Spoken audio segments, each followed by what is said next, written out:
Good afternoon and welcome to the SRA webinar on outcomes-focused regulation. My name is Tracy Calvert and I am one of the presenters today. I'm a lawyer and I've worked for the SRA and previously the Law Society for 13 years. I'm currently a policy executive in the standards team and I've recently been involved in drafting the new handbook in readiness for outcomes-focused regulation and for alternative business structures. I'm joined today by my colleague Jenny Eden. Hello, I'm Jenny Eden. I'm also a policy executive in the standards unit and I've also worked for the SRA and the Law Society for a number of years and have been involved in drafting the handbook and in particular the Code of Conduct, which we're going to look at in more detail today. Thank you, Jenny. I'd just like to give you an overview of what we would like to talk about today. We'd like to start with a presentation which will provide you with a brief description of outcomes-focused regulation, the handbook and the new Code of Conduct. We would then like to talk in more detail about particular aspects of the code, during which we will be carrying out a poll to canvass your views on certain issues.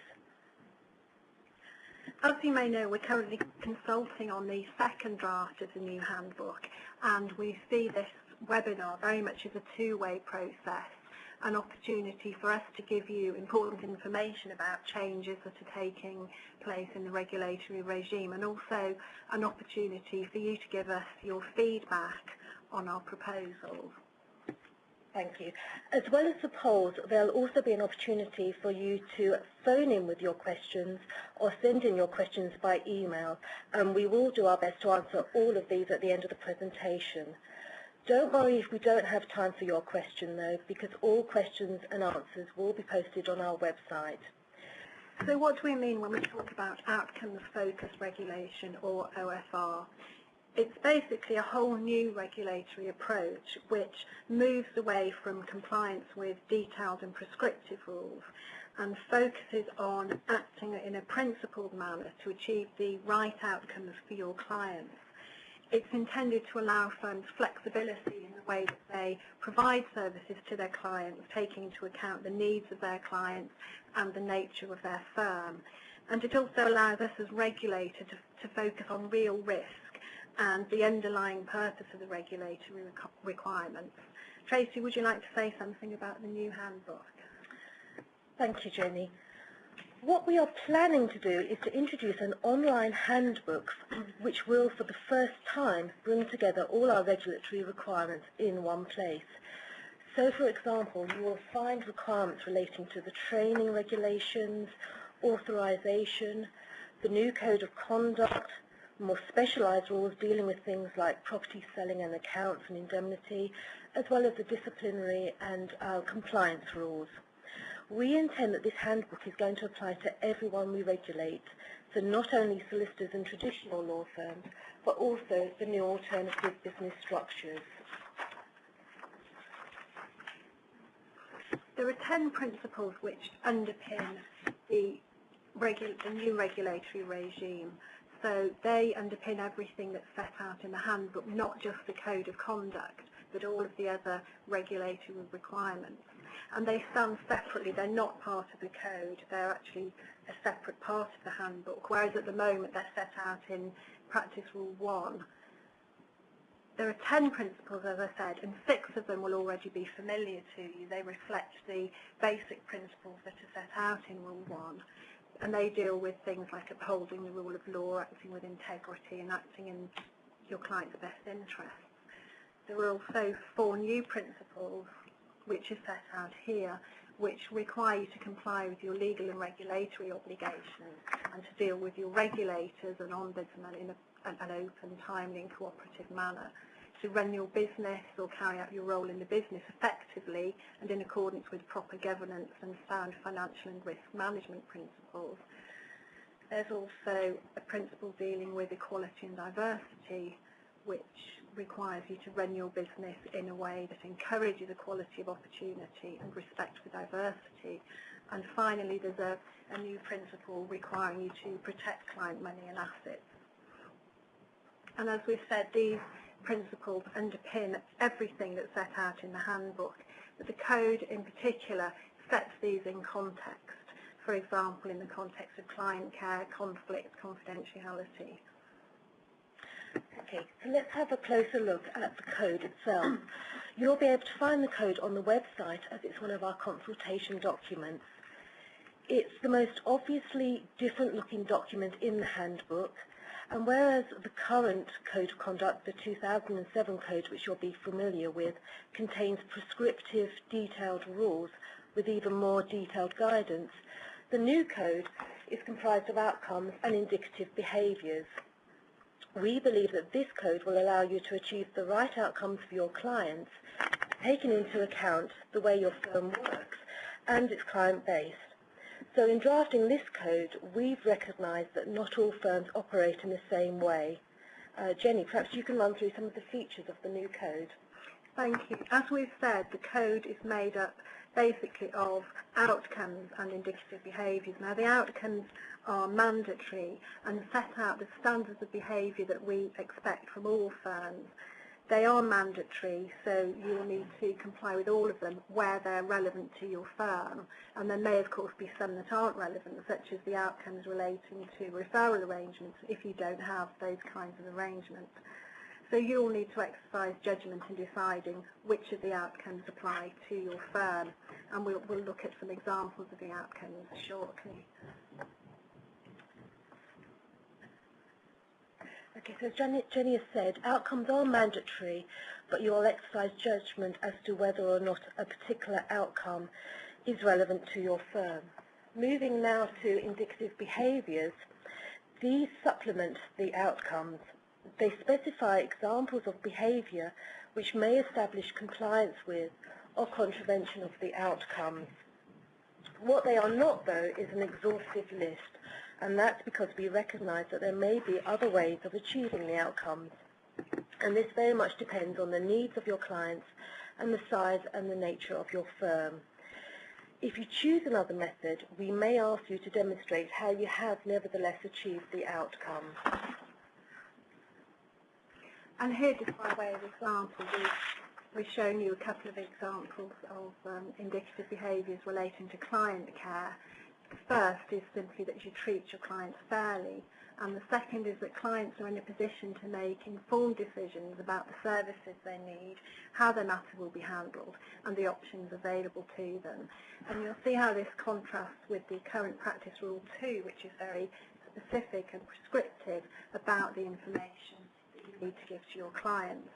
If we move on to look at the indicative behaviours, you'll see that this does list some of the sort of information that you're currently required to give to your clients, but it's more flexible in that these are not mandatory, that you might want to consider these as the type of information you would normally give to clients. But that will depend very much on your client and the type of work that you're doing for them. So the information that you give to a sophisticated business client won't necessarily be the same as you'd give to an individual who's never instructed a solicitor before. Thank you. Jenny has said, you all know your clients best, so you all know how best to meet the outcomes in these scenarios. Moving now to guidance, unlike the current code, the new code will not contain detailed guidance apart from the indicative behaviours, which are, as I've said, a type of guidance as they're not mandatory. There will, however, be information on our website to help you with compliance. We've chosen this method of publishing guidance because we feel it means we can respond to issues as they arise, rather than having guidance which may become quickly out of date or take on a status of its own. With this in mind, we've tried to make the outcomes and indicative behaviours as clear and self-explanatory as possible. So let's have a look at some specific areas of the code, and let's start with conflicts of interest. Conflicts of interest is going to be dealt with in Chapter 3 of the draft Code of Conduct, and the first three outcomes are shown on this slide. The outcomes don't actually reflect any significant change in policy. Outcome 1, for example, requires you to have effective systems and controls in place to enable you to identify and assess potential conflicts of interest. This reflects the current requirements in Rule 5 of the 2007 Code. What is new is that we are not being prescriptive about what type of system or what type of controls you have in place. In an outcomes-fashioned manner, you will know how best to implement a system which meets the outcomes. And that system will then, of course, be dependent on your type of firm and your type of clients. Outcomes 2 and 3 deal with the types of conflict that can arise. Outcome 2 deals with what we are now describing as an own interest conflict, which is a conflict between you and your client. And the outcome is that you never act where there is an own interest conflict. Outcome 3 deals with a situation where there will be a conflict between two current clients, and we're calling that a client conflict in the new code. What we are saying is that you should not act in a client conflict except in exceptional circumstances, which I'll describe in detail in further slides. Moving on to the indicative behaviours which support these outcomes. The indicative behaviours help you in assess whether there is a conflict or significant risk of conflict and whether you should refuse instructions. So where you are dealing with a conflict between two clients, you'll want to consider whether their interests are different, for example, and whether your ability to give independent advice to the clients is fettered. The indicators like this may suggest to you that you cannot act in the best interests of the two clients. Ultimately, though, it's going to be a matter for your own judgment, and you'll need to bear in mind that you will need to act in the best interests of each client to comply with each of the underlying principle. And the second of the indicative behaviours deals with own interest conflicts. That is to say, the conflict between you and your client. And we give examples of situations where we feel you may need to exercise judgment, including such things as a financial interest or a personal relationship, which prevents you from acting in the best interests of each client. Moving now to the exceptions to the general rule that you can't act for two clients where there is a conflict between them. These exceptions aren't new, and they reflect what's in the current code. The first exception is in outcome 4, and this deals with the situation where the clients have a substantially common interest, which means that there must be a clear common purpose and a strong consensus on how that is to be achieved. So, for example, you may find you're acting for several individuals setting up a company, and any area of conflict is substantially less important to the clients than their common purpose in the establishment of that company, and may relate, for example, to slightly different views on how the common purpose is to be achieved. The second exception is in outcome 5, and that relates to where two or more clients are competing for the same objective, and this should only be relied upon with extreme caution. Examples include acting on insolvencies, so that a firm could act for more than one creditor, and acting for more than one bidder for a business being sold by auction.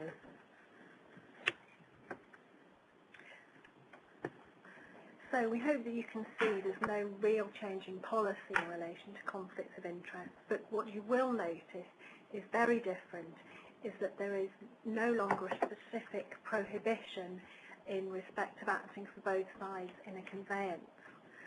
The intention here is that these types of conflict or potential conflict will be treated in the same way as any other situation where you're considering acting for more than one party, and you'll need to ask yourself the same questions as you would in any other conflict situation. So, for example, whether you could, well, in particular, whether you can act in the best interest of both clients.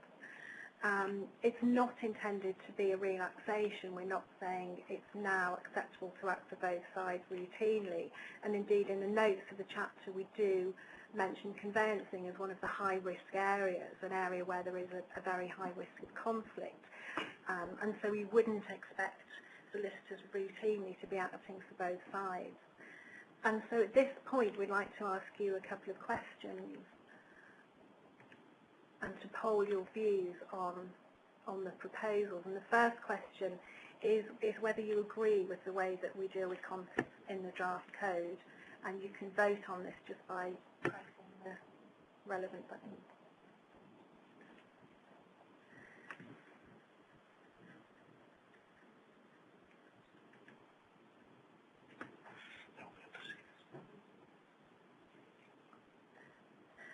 That's very encouraging, thank you. We're seeing at the moment that 82% are saying yes, you do agree with the way we deal with conflicts, and 17% say no.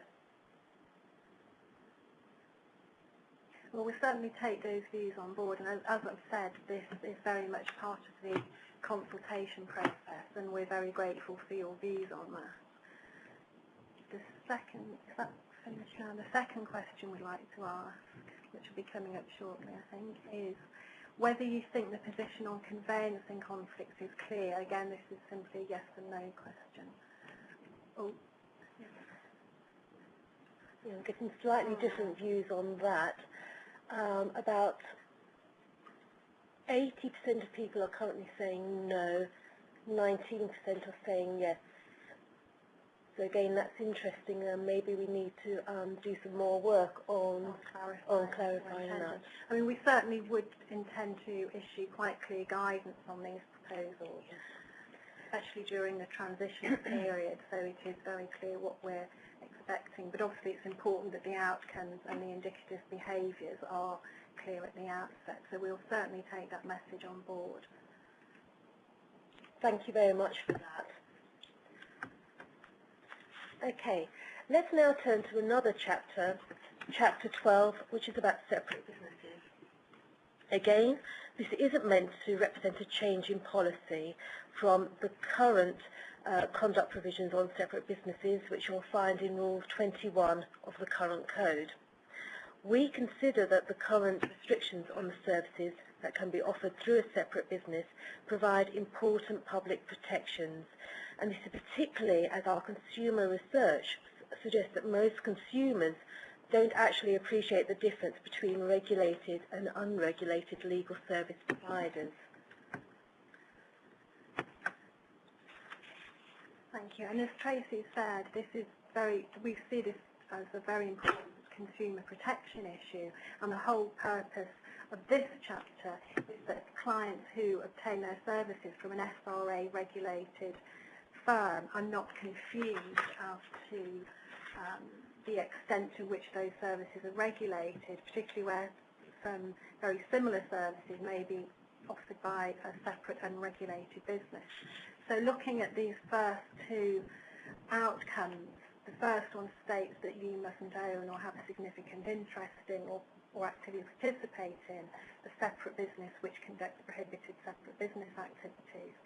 And the second one is really talking about the ownership of your firm, which could possibly be an ABS going forward. And we refer here to prohibited separate business activities, and that term is defined, and it basically reflects the services that you're currently prohibited from offering through a separate business. And these are the mainstream legal services, really, the sort of activities that members of the public would expect to be offered through an SRA regulated business. And so they will be things like litigation, conveyancing, drafting wills and drafting legal documents. So moving on to the next outcome. This one deals with the situation where you are involved with a separate business, either because you have an interest in it or you own it.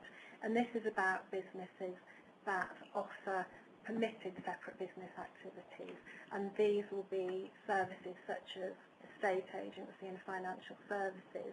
These are the sort of services that people wouldn't necessarily expect to be offered only through a solicitor's firm or a regulated firm. So moving on to the indicative behaviours. No, sorry, the following outcomes. These are the outcomes which apply where you are involved with a separate business, and perhaps the most significant is outcome 4, which makes clear that you mustn't represent any of the services you offer or any of the people offering those services as being regulated by the SRA. So it's all about the public being clear about who regulates which services. And if we look then at the indicative behaviours, again these give examples of how you can ensure that clients aren't confused, and in particular you must keep your records and client information separate. And of course you will need to comply with the accounts rules in respect of your SRA regulated business, and you will have to keep money separate that belongs to the permitted separate business. Thanks, Jenny. At this point, we'd like to ask you a couple more questions. And again, please could you answer with your polling facilities. Firstly, do you agree with the way we deal with separate businesses?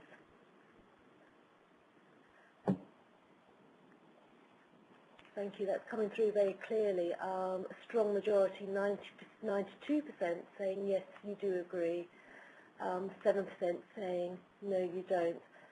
Thank you for that feedback. We'll take that back to the office. The second question, do you think the position on separate businesses is clear? Again, please poll yes or no.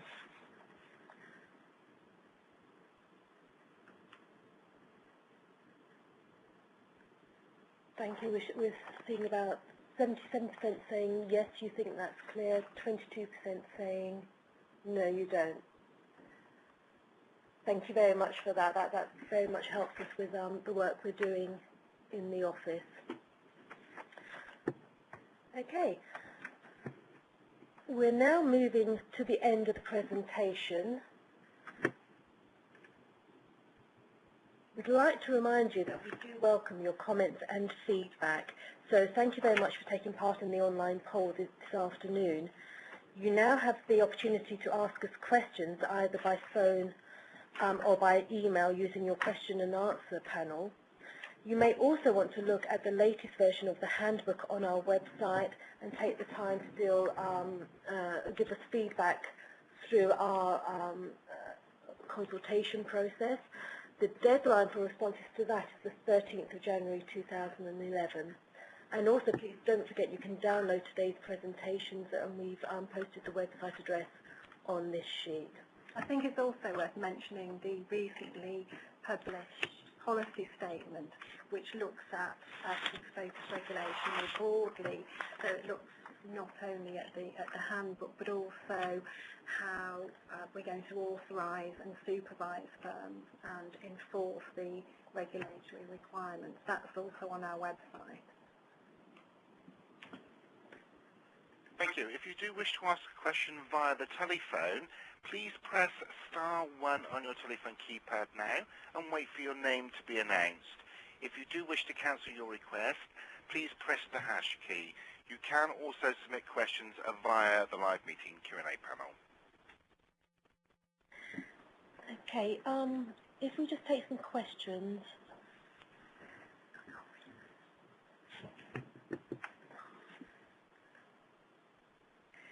Yeah, someone's asked, can you clarify what prohibited separate business activities are, please? And yes, we can do that. The code itself contains a chapter with definitions, and when you look at the code online, you'll be able to cross-refer to the definitions, which should make it a lot clearer for you. And we have defined prohibited separate businesses in that chapter. If we just go through them very briefly, a prohibited separate business activity, that's to say one which you would not be able to do through a business which wasn't regulated, would be anything which did the conduct of any matter which could come before a court, tribunal or inquiry, advocacy, instructing counsel in any part of the UK, immigration work, any activities in relation to conveyancing or applications for probate, drawing trust deeds, activities, I should say, which are reserved to solicitors under the Legal Services Act, drafting wills, acting as nominees, trustees or executors, and providing legal advice or drafting legal documents. So that's the prohibited separate business activities. There's also permitted separate business activities, and that's defined as well in the code itself. Jenny, have you got any questions? We have a question here which says, is it the SRA's intention that conveyancers should be unable to act for lenders as well as borrowers on a purchase? And I think the short answer to that is no. In a standard mortgage transaction, but I think it would generally be the case that on a more complex or private mortgage, there would be likely to be negotiation involved, and so there's more likely to be a conflict. But I think in terms of your standard mortgage, it would generally be acceptable to act for lender and borrower, although it would be a matter for you to decide in each case. I think I agree with you, Jenny. I think the whole point is that with a standard mortgage, we do believe that there will be no need to negotiate. The terms will already have been agreed. So very much as is the position now, we believe that if that remains the same in an outcomes-focused world, it should be acceptable to act for lender and borrower. And as is the case now, if a conflict were to arise because something needed to be disclosed or some terms needed to be negotiated, you would have to take stock at that point and decide whether or not you could continue to act in the best interests of both clients. Yeah, so that's a very useful question for us to consider clarifying the position, and also, you know, I think we're going to have quite extensive guidance on this aspect of the rules. We've had a question saying, what is the thinking about behind relaxing conveyancing conflicts when it is a high-risk area? Would it not be better to tighten the rule? I think the answer to that is that what we are doing is not relaxing or restricting the rule, but we are making the outcome precisely what it says. It's outcomes-focused regulation. So we are now saying that with conveyancing, as with any other type of potential conflict between two clients, you consider the outcome that you must obtain for both clients, which is acting in their best interests. So what we haven't done is singled out conveyancing as a particular area of practice which needs its own outcome.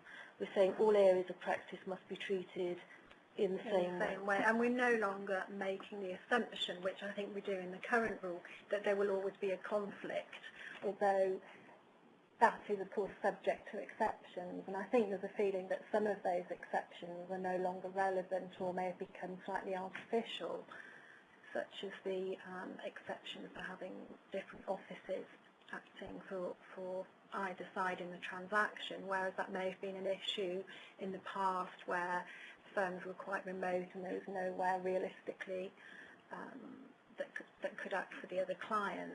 There's so much scope now for online transactions that it doesn't really stand as an exception anymore. Okay, are there any questions coming through on the telephones, please? Thank you. Yes, there are a couple of audio questions. The first one comes from Mr. Michael Speiser. Please go ahead, sir. Hi, my question relates to, again, conflict of interest in conveyancing area. You mentioned earlier that normally the terms of the lending have been agreed, so you don't consider there is a conflict of interest there. But solicitors are increasingly under obligation towards the client and the lender. And just by way of an example, if you learn from a client buyer that he is concerned about his employment and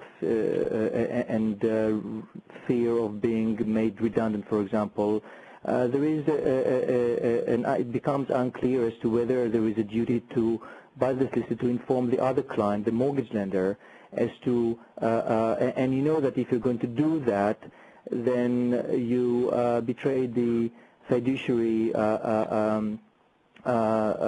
information that was given to you. But on the other hand, you have to inform the lender. So wouldn't it be better if there would be a separate legal representation between to buyers and separately legal service to mortgage lenders? Thank you for that. Of course, when you have two clients, you're always going to need to consider, as we said, the underlying principle, which is can you act in the best interest of each client? And I think what you're talking about now also brings into play, do I have a duty to disclose information to a particular client? And the conflict that you're describing there is really a conflict between duties to disclose relevant information and duties to a client who has given you that information. And I think you're right. If you have that sort of scenario, you're always going to think, can I do my best for each client? And that may be a scenario where you can't do your best for each client. And I think added to that, the conflict between your duties, because the duty of confidentiality will override your duty of disclosure. So really you're in an impossible situation because you can't disclose relevant information to your lender client. Exactly, and this is why wouldn't it better to have it clear cut and for solicitors to act only on behalf of clients or only on behalf of lenders, because these conflict of interest do arise more often than you think. And that put the solicitors in an awkward situation where if we respect the fiduciary information received from the client, nevertheless we are in breach of the obligation towards the lender client. So it shouldn't be easier on everybody to know who they're acting for and have only one loyalty and one interest at heart.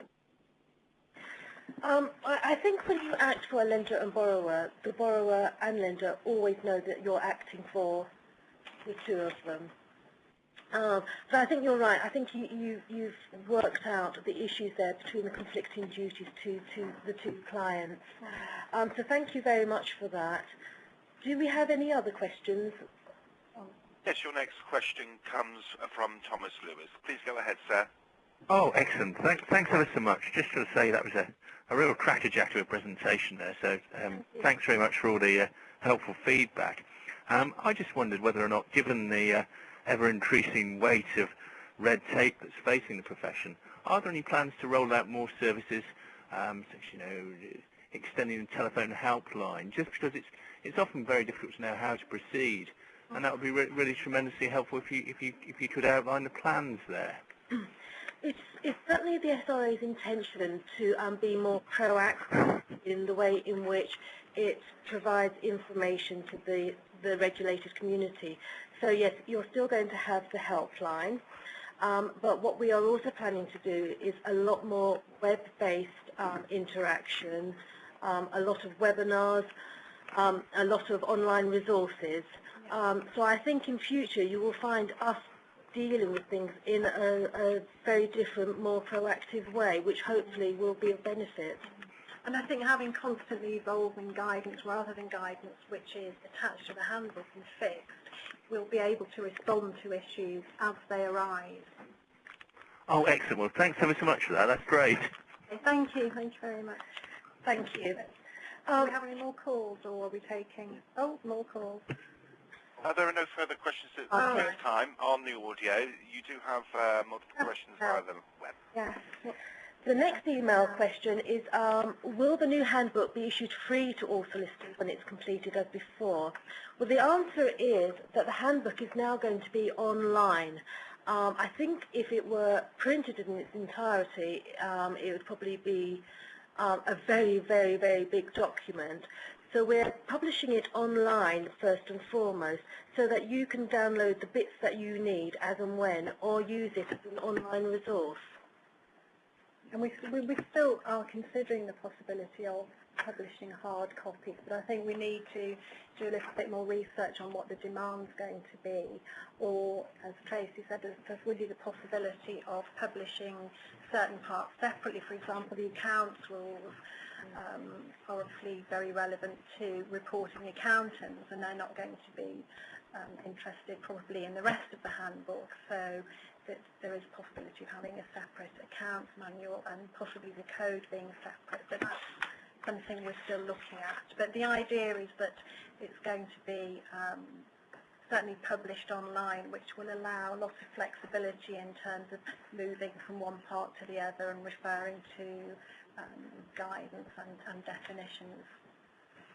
Okay, thank you. How will the SRA investigate and prosecute breaches of the rules is another of our questions. Well, the whole handbook is going to be dealing with supervision and enforcement, and Jenny's mentioned the new policy statement, which was published a couple of weeks ago, called Delivering Outcomes-Focused Regulation. That talks about how we're going to supervise and enforce. Yeah, there is another question asking about visits and how we're going to monitor. I think that's a linked question, and this all really links into the supervision and enforcement strategy, which is set out in this policy statement. But basically, our approach is going to be a lot more risk-based. So we'll be having information fed into our risk assessment centre, who sort of assess those risks basically to decide what action needs to be taken, and that may include a visit. There may be a desk-based investigation. There are going to be a number of regulatory tools which are designed basically to be more flexible and more proportionate. And I think there's certainly going to be more dialogue with firms before any sort of prosecution, for want of a better word, would be carried out. I think Jamie's right, and I think one of the key changes that you will find from the regulator will be that we are going to be more proactive in dealing with things before they crystallise into real issues. We've had a question about estate agency, saying under the new rules, or outcomes we should say, will firms that have an estate agency be permitted to act for the buyer as well as the seller? Perhaps I should open that up and say that, of course, firms can do estate agency through their law practice, and that will continue. And in the handbook itself, there is a specialist set of rules for property selling, and you will want to look at those if you do it as part of your practice. They don't mention conflict specifically because the outcomes in Chapter 3 deal with that.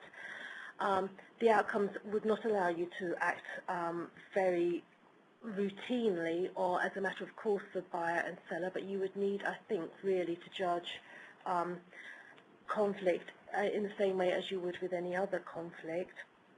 If you have a separate business, then you will deal with things in that way through the separate business, which won't be regulated by the SRA, but your connections between the separate business and your firm will be subject to regulation. Thank you for that. Okay, are there any more questions on the telephone, please? If you wish to submit a question via the telephone, please press *1 now and wait for your name to be announced. Okay. We've had a question by email saying the new principles do not seem to really address relationships between professionals. Now, I'm not quite sure what's meant by that. No. Maybe you could clarify that, and we'll do our best to answer it, or if you'd like to send us an email on that, we will post the response on the website after this. Any more questions? There are no further questions from the audio at this time. Please continue. Thank you. Oh, my apologies. We do have one question. Please stand by while we collect their name. Thank you.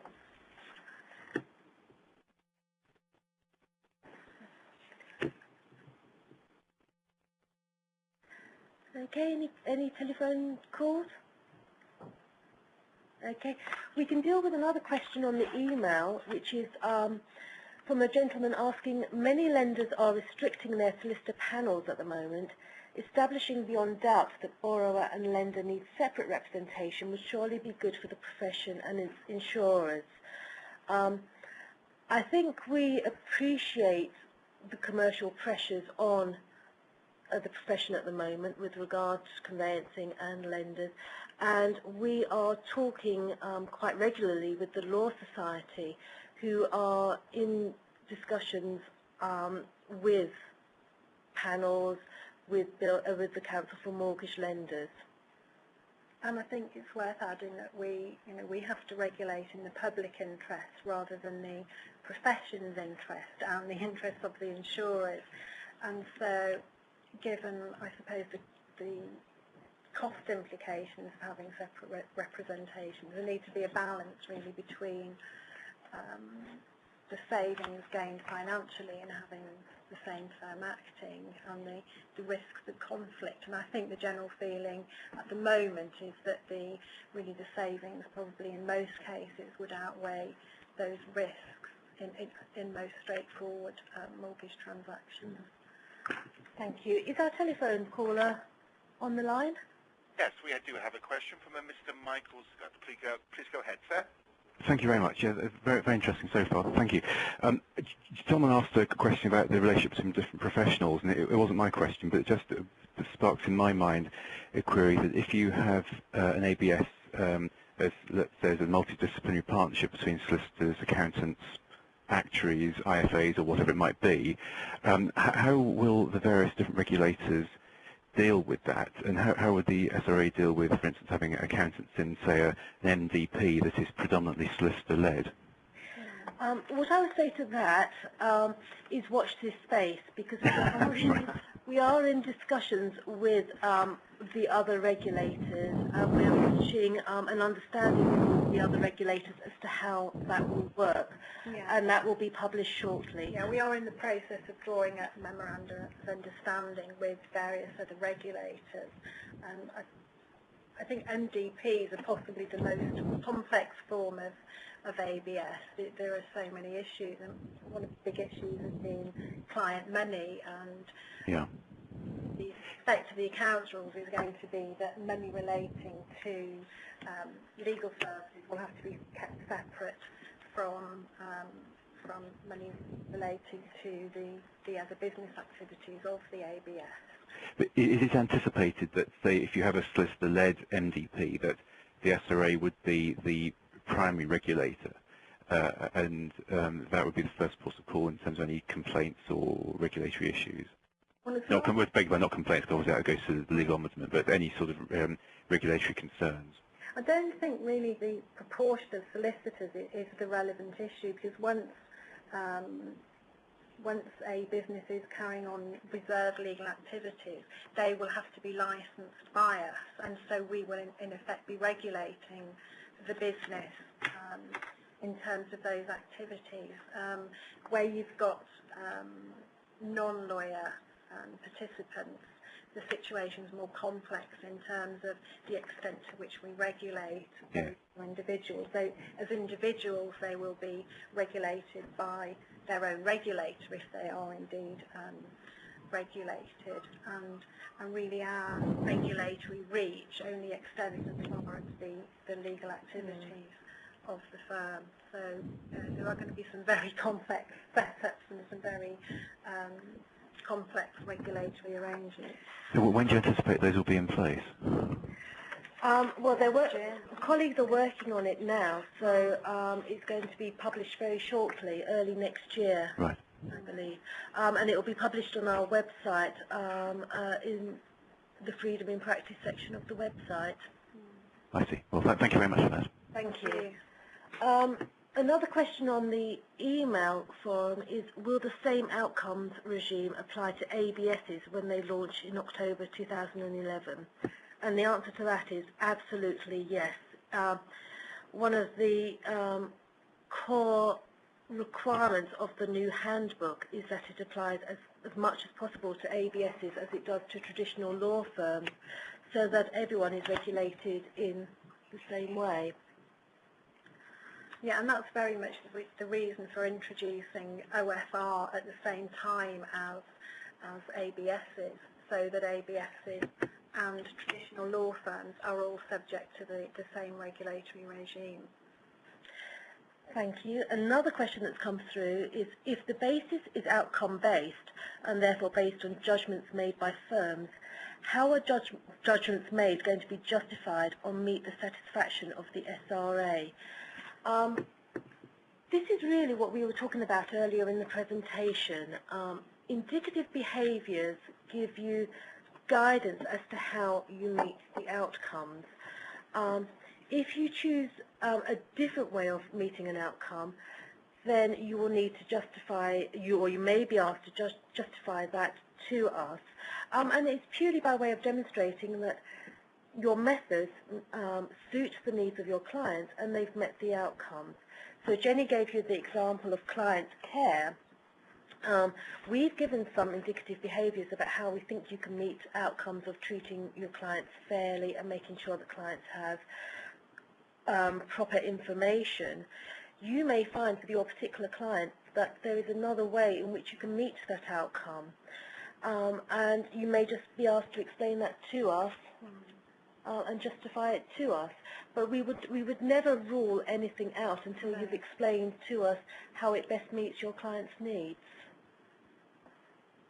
We're certainly not trying to catch people out in terms of complying with the outcomes. You know, if there's a good reason for your approach and it works and achieves the outcomes, then that will be acceptable. Yeah. Someone's emailed in a follow-on from the telephone question, so thank you very much. Is it envisaged that there will be MDPs, multidisciplinary partnerships, with a minority lawyer relationship?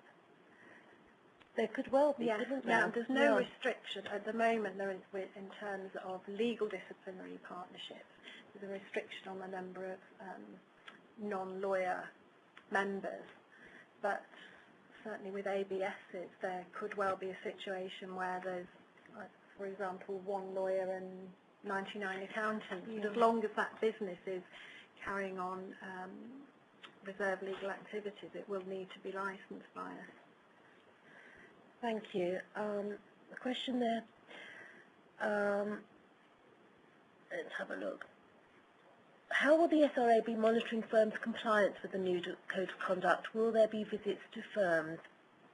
The answer is yes, there will still be visits to firms, but what we are also doing is a lot more desk-based supervision, as Jenny mentioned before. Identifying risk, dealing with things on a desktop basis. So the way in which you interact with us in the future is not to be assumed to be the same as it is now. Are there any more telephone calls? There are no questions via the audio at this time. Please continue. Let's have a look and see if there are any more email questions. Yeah. A few people are asking still about conveyancing. As we've said before, with conveyancing, it's neither the intention to restrict or relax the current provisions, but what we are trying to do is make analysis of conveyancing more outcomes focused, so that you judge whether or not it's appropriate to act for seller and buyer, or lender or borrower, based on your own analysis of the different interests, the need to negotiate, and circumstances like that. Okay, we seem to be reaching the end of the email questions coming through, and there aren't any more telephone calls. So that leaves us to say thank you very much for taking part in this webinar. Thank you very much. Thank you. Thank you. That does conclude our conference for today. You may now disconnect from the audio portion of this event.